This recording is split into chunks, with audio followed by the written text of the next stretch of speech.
श्री पंचायती अखाड़ा बड़ा उदासीन 13 अखाड़ों में से अपना एक अलग स्थान रखता है। महाकुंभ में टोटल 13 अखाड़े आए हुए हैं। दोस्तों 13 जनवरी से ये महाकुंभ जो है वो चल रहा है और इसमें 13 अखाड़ों के साधु संत जो है वो आए हुए हैं।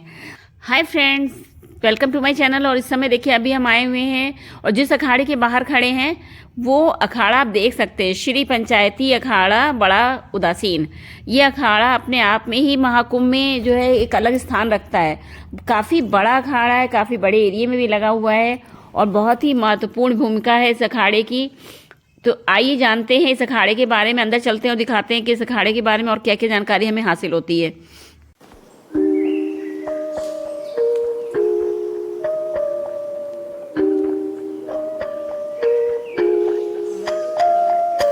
देखिए श्री पंचायती बड़ा अखाड़ा जो उदासीन अखाड़ा ये है, इसकी स्थापना जो है वो 1825 ईस्वी में बसंत पंचमी के दिन हरिद्वार में हर की पौड़ी के किनारे हुई थी। ऐसा धार्मिक विद्वानों के अनुसार कहा गया है कि हर की पौड़ी पर इसकी स्थापना हुई थी। और इस अखाड़े के संस्थापक निर्वाण बाबा प्रीतम दास महाराज जी माने जाते हैं।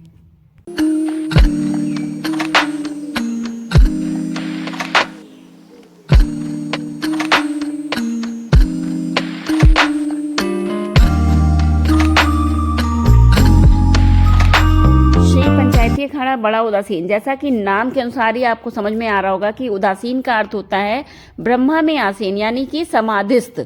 तो नाम के अनुसार ही अखाड़ा भी है और इस अखाड़े का प्रमुख आश्रम प्रयागराज में है। अच्छा, ये अखाड़ा जो है वो बहुत ही महत्वपूर्ण है 13 अखाड़ों में, क्योंकि इनका अपना अलग विशेष महत्व है।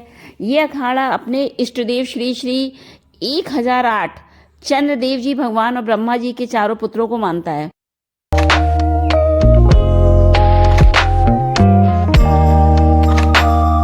गाइज, ये अखाड़ा जो है ना वो सनातन धर्म और सिख पंथ यानी कि दोनों ही परंपराओं का पालन करता है।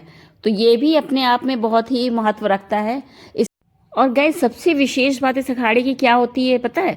यानी कि इनमें कोई भी नागा साधु नहीं होते हैं। सबसे बड़ी बात है कि एक भी आपको इसमें नागा साधु नहीं मिलेंगे।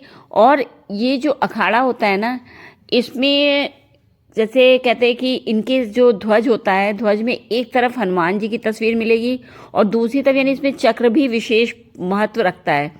तो यानी इनकी जो फ्लैग है, यानी इनका जो ध्वज है, उसमें हनुमान जी की तस्वीर और साथ में एक चक्र भी रहता है।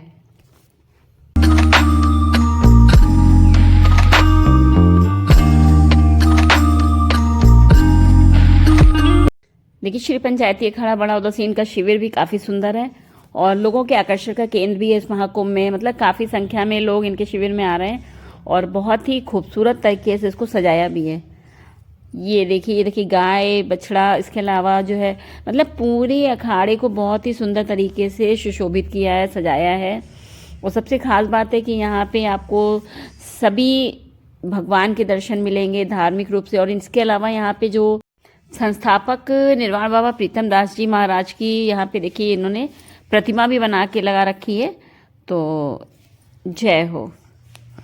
और भी देखिए यहाँ पे बहुत सारे भगवान के बहुत ही अच्छे से दर्शन प्राप्त हो रहे हैं और काफ़ी ज़्यादा लोग यहाँ पे देखने के लिए भी आ रहे हैं, क्योंकि यहाँ पे 13 अखाड़े लगाए गए हैं और सभी अखाड़ों का अपना अपना महत्व है। सभी अखाड़ों की अपनी अपनी शोभा है, लोग उसमें देखने जाते हैं। कुछ अखाड़े जो हैं उनमें नागा साधु भी हैं, लेकिन हाँ कुछ अखाड़े ऐसे जिनमें कोई भी नागा साधु नहीं है। तो उनकी दिनचर्या क्या है, किस तरह से वो लोग रहते हैं, सब कुछ चीज़ें वो आपको यहाँ पे इनके अखाड़े में ज़रूर दिखेंगी।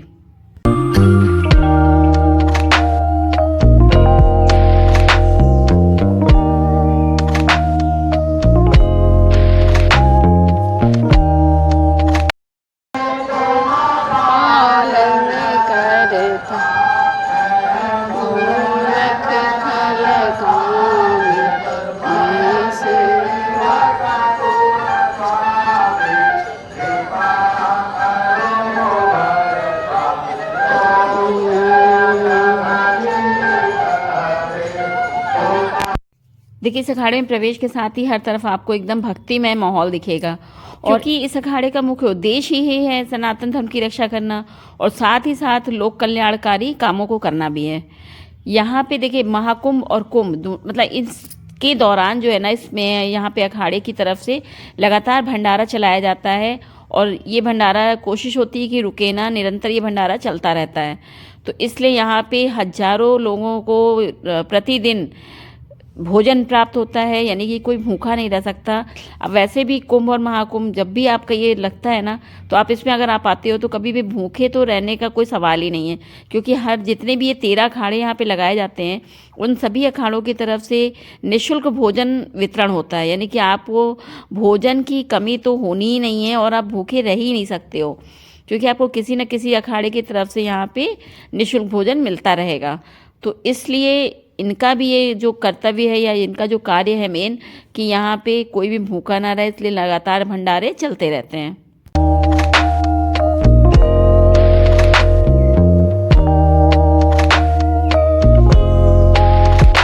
देखिए, महाकुंभ में इस अखाड़े में घूमने के दौरान जो है वो ऐसा मन में भाव भी आने लगता है कि वाकई में ये अखाड़ा जो है मानव सेवा और मानव मतलब समाज की सेवा, सनातन धर्म, इन सभी चीज़ों के लिए इसको बनाया गया है और इसी कार्य में ये लोग लगे हुए हैं। अच्छा, वैसे तो देखिए यहाँ पे 13 अखाड़े हैं और 13 अखाड़ों का अपना अलग अलग, जैसे उसमें शैव पंथियों के 7 हैं और वैष्णव पंथियों के 3 हैं, उदासीन पंथियों के 3 अखाड़े हैं। लेकिन इन सभी अखाड़ों में वैसे तो सबसे बड़ा अखाड़ा जूना अखाड़ा है, लेकिन जूना अखाड़ा के बाद यहाँ पे अग्नि अखाड़ा, आह्वान अखाड़ा, निरंजनी अखाड़ा, आनंद अखाड़ा, महानिर्वाण अखाड़ा और अटल अखाड़ा, ये सभी अखाड़े भी जो हैं वो शैव संबंधित हैं। अच्छा, उदासीन अखाड़े के जो 3 अखाड़े हैं उसके बारे में भी हम आपको बताते हैं कि जो उदासीन अखाड़ा है, तो उदासीन संप्रदाय के 3 जो अखाड़े हैं, सबसे पहला आता है आपका श्री पंचायती बड़ा उदासीन अखाड़ा, जो कि कृष्णानगर, कीटगंज, प्रयागराज में है। इसके बाद दूसरा आता है श्री पंचायती अखाड़ा नया उदासीन, जो कि कनखल, हरिद्वार, उत्तराखंड में है। और तीसरा अखाड़ा आता है श्री निर्मल पंचायती अखाड़ा, जो कि कनखल, हरिद्वार, उत्तराखंड में है। तो ये 3 जो है वो आपके उदासीन संप्रदाय के 3 अखाड़े हैं।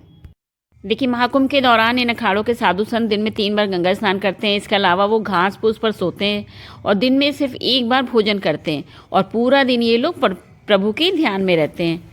तो बस अब हम यहाँ से बाहर निकल रहे हैं और भी आगे बढ़ते हैं, दिखाते हैं कि हम कौन कौन से अखाड़े को एक्सप्लोर कर पाते हैं।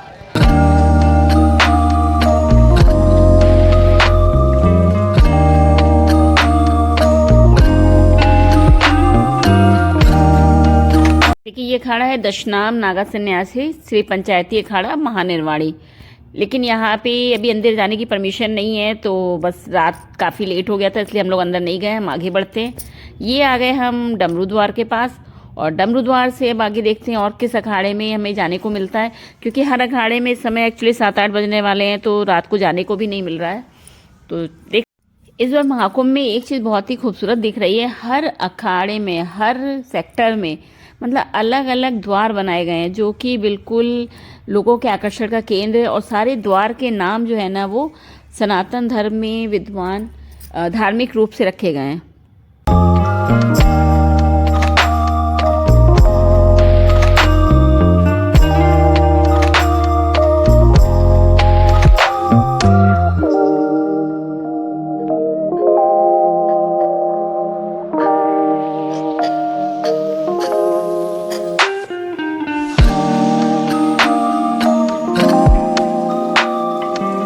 दोस्तों देखिए, इस महाकुंभ में सबसे ज़्यादा खास क्या था कि आपको द्वार बहुत सारे दिखे होंगे और जो बने हैं वो सारे धार्मिक उस पे बने हुए हैं, जैसे कि नंदी द्वार, डमरू द्वार, कच्छप द्वार। तो मतलब सब धार्मिक रूप से इनका कहीं ना कहीं हमारे सनातन धर्म में महत्व रहा है, तो उसी के आधार पे ये सारे द्वार के नाम रखे गए थे और बहुत ही खूबसूरत बनाए गए थे।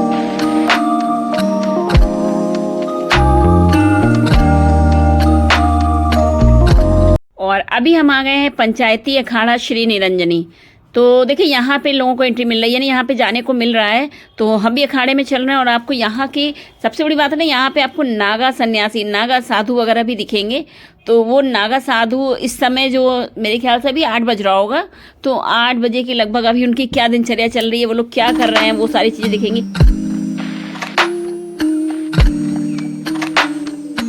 देखिए, इस अखाड़े में नागा साधु बहुत सारे हैं और सबसे बड़ी बात है, पता है, नागा साधु लोग जब अपनी तपस्या में रहते हैं या अपनी उनकी जो भगवान की साधना में रहते हैं, तो उस समय कहते हैं कि उनको नहीं, मतलब आप परेशान कीजिए या उनके समीप जाइए, क्योंकि वो समय अपनी साधना में लीन होते हैं। लेकिन यहाँ पे मैंने रात को, इस समय 7:30-8 बज रहे हैं, और उस समय भी मैं देख रही हूँ यहाँ पे कि जो महिलाएं हैं वो भी अब नागा साधु के पास जाती हैं, जबकि पहले ये सब वर्जित था। पहले लोग कहते थे नागा साधु निकल रहे हैं तो आप उधर मत देखो या आप उस रास्ते पे से हट जाइए। आजकल तो सब कुछ देखिए, सोशल मीडिया के लिए भी कह सकते हैं आप कि उसके लिए भी लो है, नागा का कोई डर नहीं रह गया। लोग नागा सन्यासी हो, नागा साधु हो, सबके पास लोग चले जाते हैं। देखिए, श्री पंचायती निरंजनी अखाड़ा जो है ना, वो भारतीय सनातन धर्म की सबसे प्राचीन और प्रमुख अखाड़ों में से एक माना जाता है। और यहाँ पे कहते हैं कि यहाँ के जो साधु संत हैं, ये इनका निवास स्थान नहीं है, बल्कि धर्म, तप और ज्ञान के प्रतीक माना जाता है इनको। ये निरंजनी अखाड़ा जो है वो शैव संप्रदाय का पालन करता है और भगवान शिव को सर्वोच्च आराध्य माना गया है इनके में। शिव जी के पुत्र कार्तिकेय इनके इष्ट देव हैं, और धर्म की रक्षा करना और समाज में आध्यात्मिक जागरूकता को फैलाना इन लोगों का, यानी इस अखाड़े का मुख्य उद्देश्य है। और देखिए, ये अखाड़ा जो है, इसका निरंजनी नाम क्यों पड़ा, यानी निरंजनी नाम रखा गया है, उसका अर्थ क्या है? निरंजनी नाम का अर्थ है निर्मल, यानी पवित्र। तो ये जो नाम है ना, वो अपने आप में ही इस बात का प्रतीक है कि इसके जो साधु संत हैं वो सांसारिक मोह माया से मुक्त होकर केवल आध्यात्म, आत्मा की शुद्धि और धर्म की सेवा में ही लगे रहते हैं। गाइस, इस अखाड़े ने भव्य पेशवाई के साथ नगर प्रवेश किया था और कुंभ मेले में भव्य रूप से अपनी शुरुआत की थी। इस अखाड़े में आपको कहते हैं कि नागा सन्यासियों की संख्या भी 10,000 से लगभग ऊपर है। और इसी अखाड़े में ऐसे भी आपको साधु मिलेंगे जो काफ़ी पढ़े लिखे हैं, बहुत ही टैलेंटेड भी हैं। कुछ साधु तो ऐसे भी हैं जो IIT से पढ़े हुए हैं। और इसके अलावा इस अखाड़े का जो मुख्यालय है ना, वो प्रयागराज में है, यानी तीर्थराज प्रयाग में ही है। और इसके जो अखाड़े के आश्रम है वो आपको उज्जैन, हरिद्वार, त्र्यंबकेश्वर और उदयपुर में। गाइस देखिए, जब सारे अखाड़े महाकुंभ में प्रवेश करते हैं ना अपने, तो उनकी एक अलग ही, सबकी अपनी अपनी धर्म ध्वजा होती है। तो उसी तरह से निरंजनी अखाड़े की भी अपनी धर्म ध्वजा थी, जिसके साथ उन्होंने विधि विधान से पूरी पूजा करके उसको स्थापित किया था। और ये जो इनकी धर्म ध्वजा थी ना, वो 52 फीट ऊंची थी, जिसकी उन्होंने पूजा अर्चना की थी और फिर महादेव के जयकारे लगाए थे। तो इस तरह से सभी अखाड़े वाले अपनी ध्वजा को पूरे विधि विधान, पूजा अर्चना के साथ स्थापित करके कुंभ का आगाज करते हैं, और वहीं तभी से इनका शुरुआत हो जाती है। देखिए, सारे नागा साधु जो हैं और इसके अलावा जो सन्यासी साधु हैं, सभी बैठे हुए हैं। और देखिए, 13 प्रमुख अखाड़ों की जो भागीदारी है ना इस महाकुंभ में, उनमें पंचायती निरंजनी अखाड़े का भी अपना एक विशेष ही स्थान है। और ये अखाड़ा, सबसे बड़ी बात है कि ये अखाड़ा जो है वो ऐतिहासिक महत्व के लिए तो जाना ही जाता है, इसके अलावा इसमें गहरी आध्यात्मिकता और अनुशासन इस अखाड़े को बिल्कुल अलग बनाती है।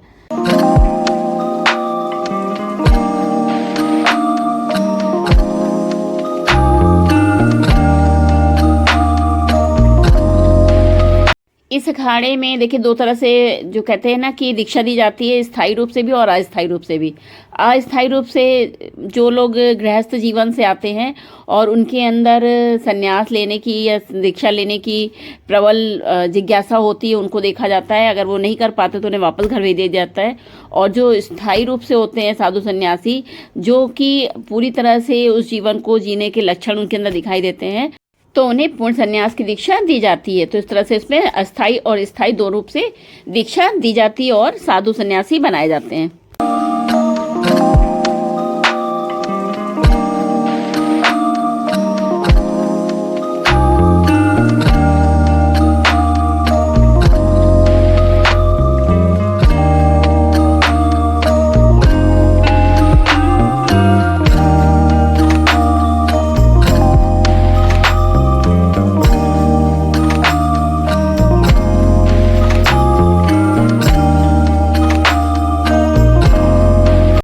तो गाइज, आज हमने पंचायती अखाड़ा निरंजनी के बारे में बताया, किस संप्रदाय को ये लोग मानते हैं, इनके इष्ट देव कौन है, नागा साधु कैसे दिखते हैं, क्यों बन जाते हैं ये लोग, और कैसे इन लोगों की क्या दिनचर्या होती है।